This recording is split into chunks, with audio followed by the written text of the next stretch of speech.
this is your bloodstream. So that's what it looks like. Yes, paper plate.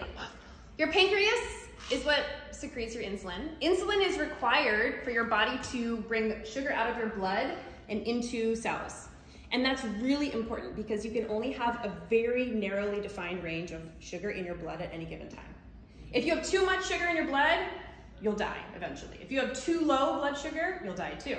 So your body has to, every time you eat, it has to manipulate the blood sugar out of the blood into cells. And one of the only ways it can do it is with insulin.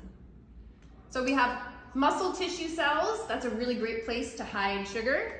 We have organs like your brain and your liver. Those are really good places to hide sugar. And then we have fat, okay? So in your bloodstream, you have some energy, some glucose at all times hanging out. That's a good thing. But then, say you go to Glatoteca, Mexican, and you have chips, and then you have a wet burrito, and you get sugar in your blood. You have a margarita. Dang. And your body has to remove that sugar from the blood. And so insulin is secreted and the cells open up. So these guys are pretty empty. So right now, I'm gonna start putting my sugar into my muscle tissue cells and my organ cells and all as well. Clear the insulin. But then you go home for birthday cake, because it's a birthday. You didn't go on a walk, you didn't move much, but like an hour or two later, you have birthday cake. So you have more sugar into the blood, more insulin. And then we're gonna put, okay, there's still some room in those cells, there's still some room in those cells, but they're getting pretty full, right? Clear the insulin.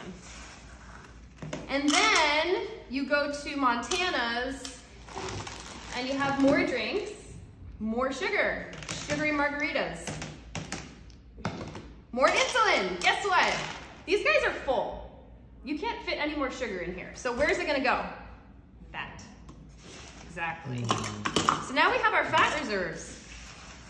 And if you get into this cycle where you don't have enough muscle tissue, if you're not strength training, if you're not moving enough on a regular basis, if you're eating a really high carbohydrate diet, then all you're ever gonna do is push your sugar into your fat until you lower your sugar content, lower your carbohydrates, and maybe you go on a fasted walk in the morning. Great. So you go on a fasted walk, not into the blood, sorry, out of the blood. You burn some of that, and now your body needs energy, it can pull from your fat for energy. So that's what we're trying to get to. Lower, moderate carbohydrate intake, more activity, and more strength training. And guess what? This transfer from fat to muscle, you don't need insulin for that. So that's another plus.